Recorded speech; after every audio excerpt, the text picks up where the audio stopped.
Good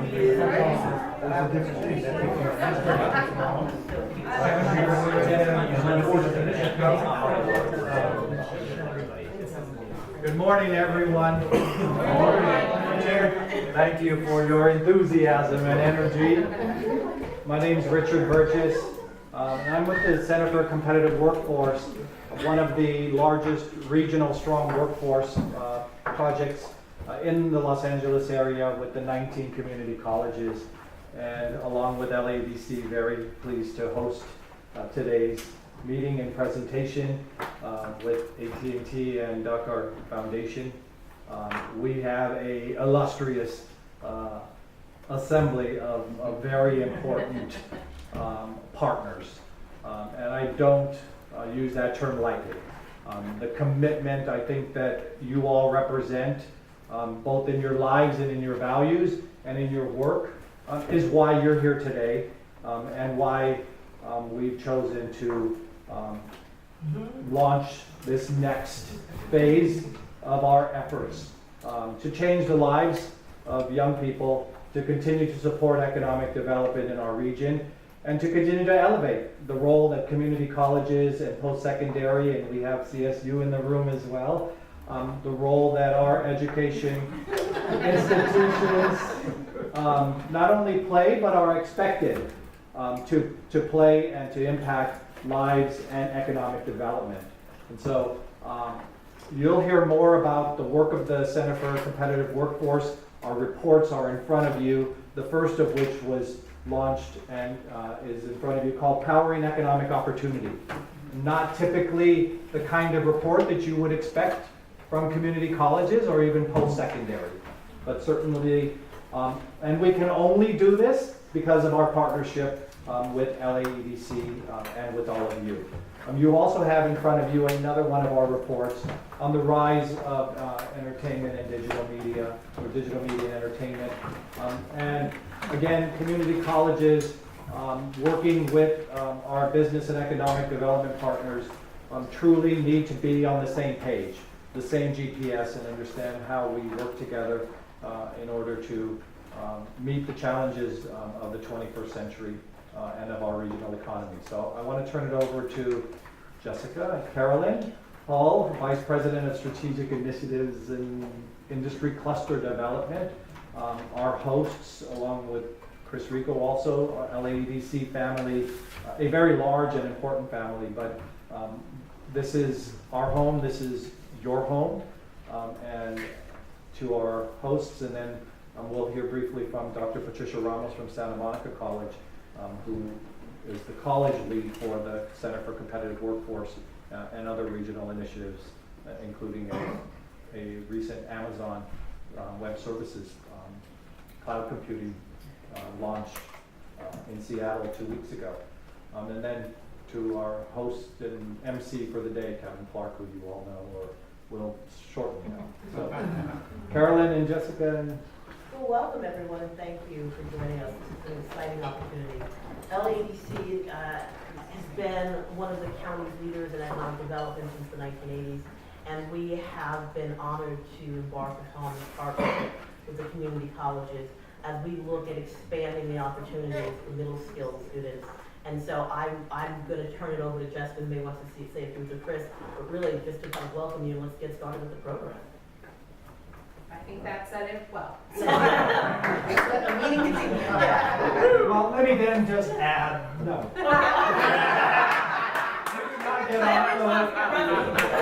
It's important that we all know each other, because if we become family, it's important we know each other. And the role that LADC is playing to lead and support most of our most important industry engagement initiatives are with our data, with business support, and just our strategic alignment is so critical. And so that cannot go unsaid, and nor can it go unsaid that Jessica was most recently with the South Bay Workforce Development Board. And she has a long history with other strategic partners, and it's critical that this sort of cross-fertilization, that the expertise that is being attracted to this table from many different sectors is so important for success. And Jessica was more than a rising star. She was the star of the workforce development system that I served in for over a decade. And so it was a great coup that she sort of joins this team and this family and helps us bring all of our partners to the table. So Sure. no, that cannot go Thank you, amiss. thank you. So I'm the Director of Workforce Development here at LEDC, and the big vision is that we're gonna do some systems change. We want to ensure that our education and workforce system is aligned with the needs of business and industry. And what systems do we need to take a look at, modify, strengthen, replicate, so that we can streamline the system to ensure that our education and workforce is bringing the talent, cultivating the talent that's needed to keep businesses here and our economy thriving. And of course, we're also focusing then on the underserved communities. So those who are disconnected from the workforce, with our economy moving to be more highly skilled, will continue to be that much more disconnected.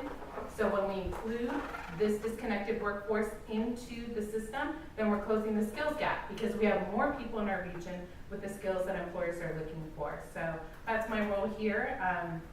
LEDC is a big proponent of growing our economy, which we know that workforce is a significant part of it as well. So I'm excited to be here and to partner with all of you to bring my expertise to the table, facilitate and include as many partners as we need so that we can have the system that works.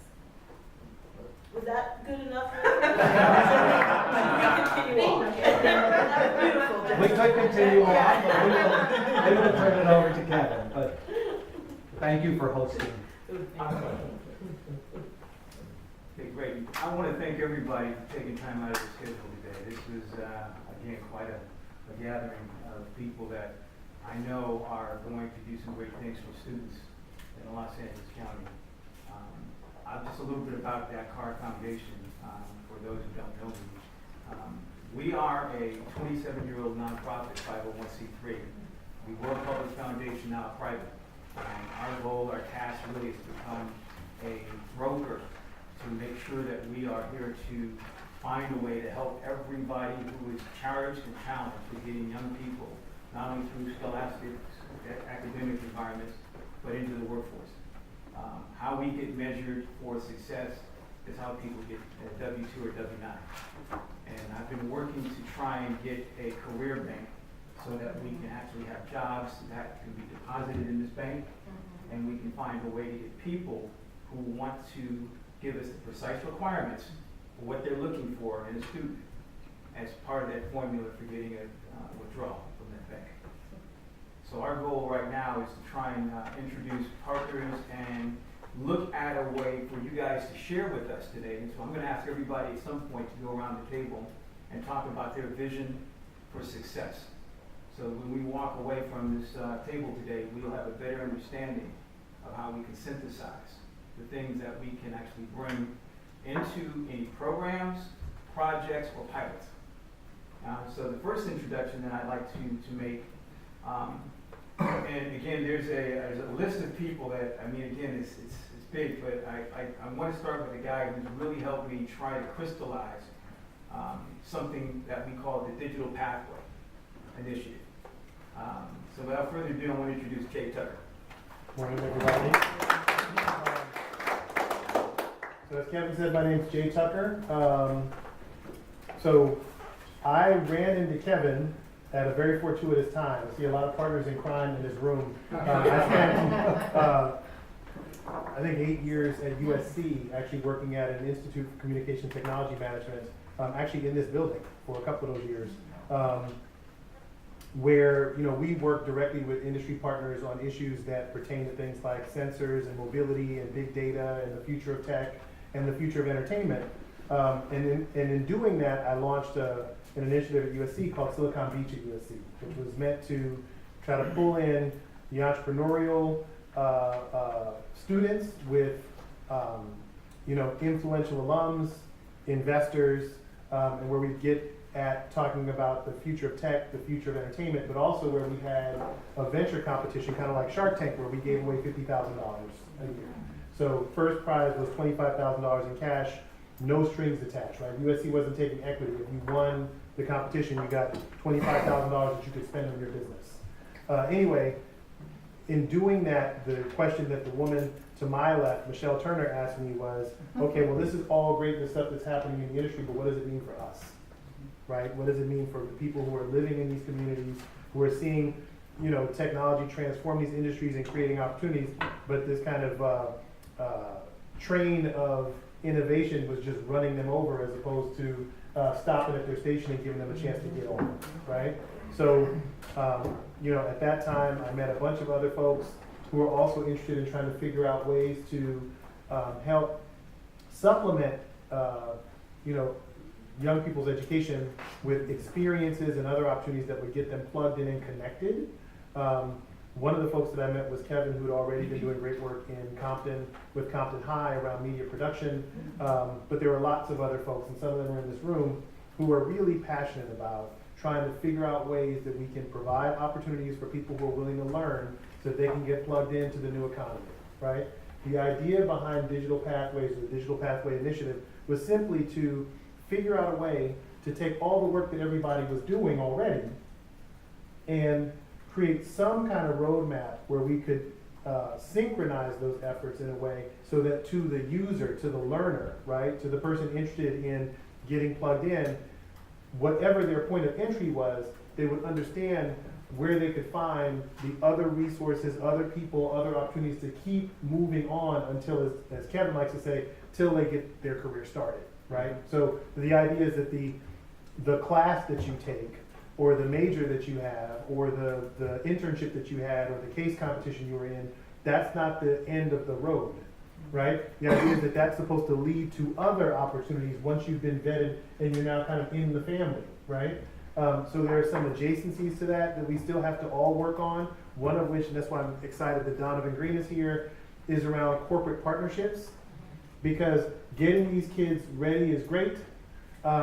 It's even better when there are large enterprises who do hire lots of folks who actually believe that these people have been properly trained to move into their organizations and make an impact, right? So, you know, getting all dressed up for the party and then not having an invitation is no fun. So making sure that we work with companies like Snap, Amazon, At&T to make sure that those opportunities are there at the end of the rainbow is great. And then the other piece, as I mentioned earlier, is just to make sure that we know each other and that we can leverage each other's relationships and resources and plug people in when they think that they're ready to get into media production or coding or drones, augmented reality, virtual reality, etc. That if to the degree that we've prepared them to do a thing and kind of broaden their perspective, we need to also be able to help push them to the next opportunity so that they're, you know, they're not stopping, right? And with that, I'll stop, but thank you for... Well, Jay's very humble, and again, there's a lot of things compressed in this conversation that we're going to have. But the takeaway really is to try to find out how we can learn more about some synergistic ways to create a pilot. And I've got some ideas, but I'm thinking that maybe we can go around the table from this way and then arrive at a way to introduce some of the student presentations. So I'm going to introduce Michelle Turner. Good morning. Good morning. So I like to consider myself Jay's original partner in crime because kind of, you know, overlaying on what he was saying, you know, what Jay and I were seeing in the institutional environment, we saw a lot of smart kids of color that were not in the room in Silicon Beach. But we knew where they were. We knew that they were over on the side of content provision. You know, they might have been in theater, or all of them are in screenwriting, or music production. But they weren't on the business side. They weren't on the technical side. My background is in tech. I was 14 years at IBM in the front with Fortune 100 clients, one of very few Black women in that position before I left and started my own company. But you know, at the same time, we knew being few in the room was not a badge of honor. You know, the real journey is, well, how do we bring the next generation over onto this side where we're not? And so that really started our conversation, and we found that it was hard. You know, I can't even tell you the incentives that we would offer to get young kids of color in the room in Silicon Beach, but the problem was they didn't see their path.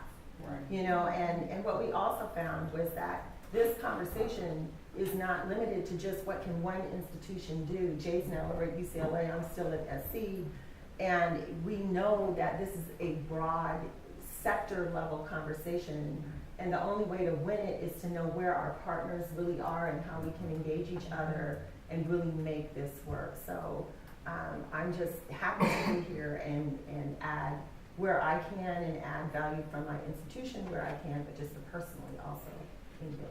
Okay, Michelle, can you tell us where you're from? Wow, did I forget that? Yeah. Okay, so I'm at my title, I'm at USC. I'm the executive director of the Black Alumni Association.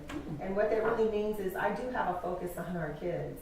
And so I'm an informal connector because my job is not only to put them in this space, but because I know what the potential of this space is and its connection into the future, I intentionally try to put them in this space as much as I can.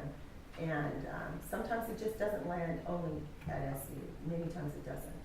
I'm fortunate to have worked with Donovan for many years, and am so excited about what AT&T is legally finally able to do, you know, in terms of creating a very broad opportunity now for young people, but hopefully a lot of kids that look like us. So, great. And a new part of my family, I can't remember your name. Oh, Mike Williams. Yes. Mike Williams, I'm over at LA Pierce College. I'm the pathway coordinator for the college. And we're talking about vision. Vision for success and Vision. yeah. My focus is to satisfy industry needs with students. So we have the students, I have a database, and we have the training. So we just want to make sure we're a good fit for whatever industry is looking for, whatever skills they're looking for. So that's my job, is to connect students within industry.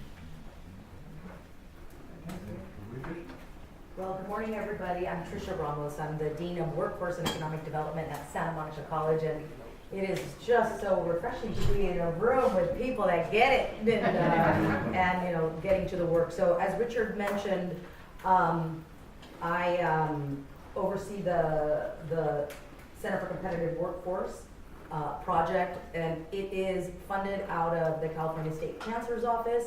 This is a joint venture with multiple partners that understand that we need more business intelligence and we need more systems alignment. As Jessica was mentioning, how do we do that?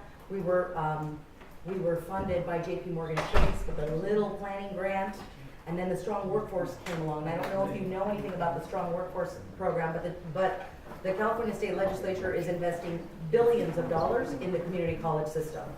We are being looked at as the avenue that can close the skills gap and more likely the opportunity gap that it is.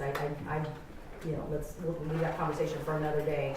So the Center for Competitive Workforce is really about gathering more intelligence and understanding really what the landscape is, because as Deans of Workforce and Economic Development, we are charged with bringing programs through, aligning with the other colleges so that there's no destructive competition amongst us, and that there are opportunities for students at the other end. That's what it's ultimately about in terms of our coordination.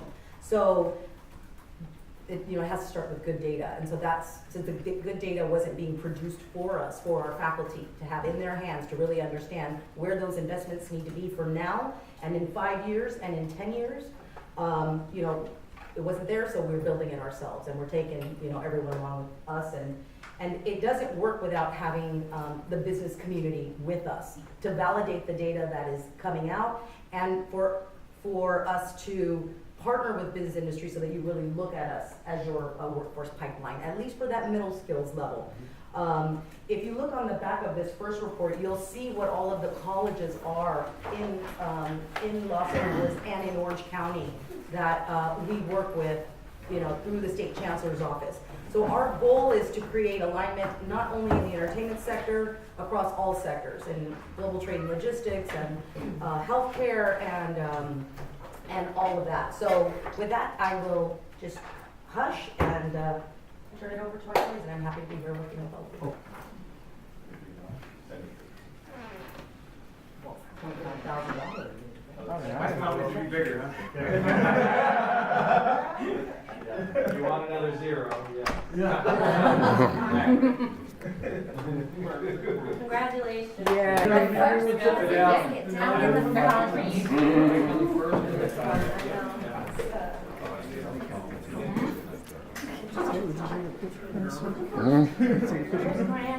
Oh, okay. Okay. Okay.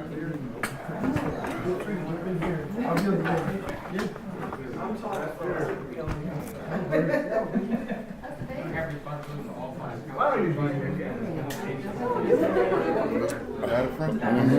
Yeah. Okay. All right. 1, 2, 3. You just need to check. So you're to the left or right, Donovan? Yes, more like. Donovan doesn't have a step to the left, just to the right. Half a step. That's right. That's right. Great. Hold on, now look over there. That's what we wanted. Great, say cheddar. Cheddar. I believe they did. Camera over here. Direction.